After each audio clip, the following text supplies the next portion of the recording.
Today on the workbench, we got the Redcat Kaiju EXT. We're going to be putting the Redcat SwayBar kit on it to help with the handling of the vehicle a little bit. Welcome everyone, my name is Troy, this is Roadside RC. What you find me doing on the channel is bashing and crawling and drifting and racing, plus product review videos and how-tos, and exactly that today. I've been driving this Kaiju EXT a little bit, and I've noticed one thing, pretty substantial amount of body roll as it goes through the corners. It wants to pick up the inside tire, diffs that out, has a lot of that weight transfer. I picked up this SwayBar kit. It's RER 13336, front and rear SwayBar setup with instructions for the Kaiju. It's not actually listed under the EXT, it's listed under the standard Kaiju. I'm betting it's gonna work. We're gonna see, I'm gonna show you how to install it, and then we'll go out and test and see if we can actually tell, is it cornering flatter than it was before.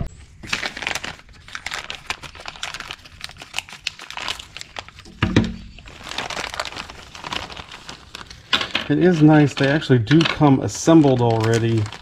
That is super nice compared to some other kits that I've had before. Instructions even give you a little idea here, so you have those that go in, screws somehow help hold them in, turnbuckles go down onto the control arms. This should be rather simple. I'm going to show you how to install these on the front because it's actually the easiest there. So move these collars to where they're about outside that bend. Your parts are down. You're going to snake it in over the drive shaft on one side and then over the drive shaft on the other side. You're going to roughly get this centered. Oh, I lost one of my collars. Bring my collars back here.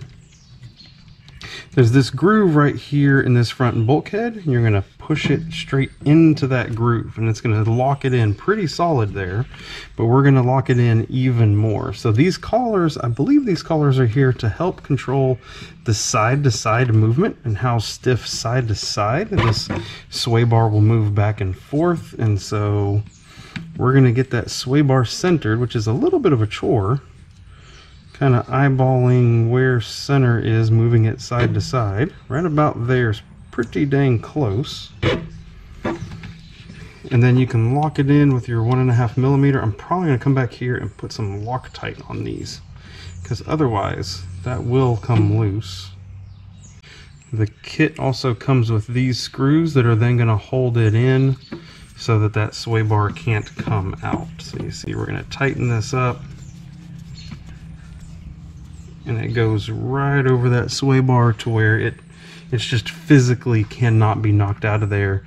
Honestly, I would like it if these had a little bit bigger of a head on them to just guarantee that even more. I kind of feel like with some flex it might be able to come out. So the last step is then back here on these SwayBar risers.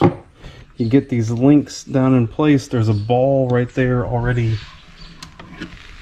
There's a ball right there already on the control arm, and then with a little bit of force you'll be able to just pop them on.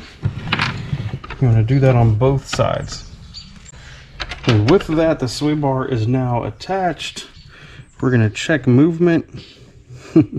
Yeah, I don't see the other side coming up with it at all, that's for sure. That SwayBar might be a little on the weak side. You can see it flexing the bar, but we're going to test it out and see if it helps us. There's a little more work necessary on the rear, just based on having to get around the wing, but otherwise I was literally able to snake it in. I started through here and just wrapped the whole thing around. I did find it easier to go ahead and clip these uprights on first before I attach the rest of it. So hey, let's get out there, let's get the battery fired up, let's get out there, let's see if we can notice the difference in body roll and how it handles.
Install done, test run done. Now, did it help? I think it helped a little bit. There's a little bit there that I could tell when I was turning and steering that it really helped, but it's not a lot. It really isn't a lot.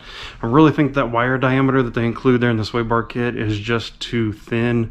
When I compare it to like what I see on my Creighton as an example, it looks like a smaller wire. So concept is right, directionally correct, not as big of an impact as I'm looking for. So what I'm probably gonna have to do is go out and find a little bit thicker wire that I can use in that spot, and I think that would really do the key for what I'm looking for here with really wanting to flatten out the ride, flatten out the handling of this truck. I think that's really what's next. The other thing that I have is I have a set of wider 17mm hexes, so that would also help put those wheels out a little bit more. That will help with that turning and handling a little bit. All right, I'm going to get to working on other stuff on this truck. I have more things to do to it. What I'm going to ask from you is to come over here, check out some of the other videos that I've already done, and we will see you in the next one. So thank you and goodbye.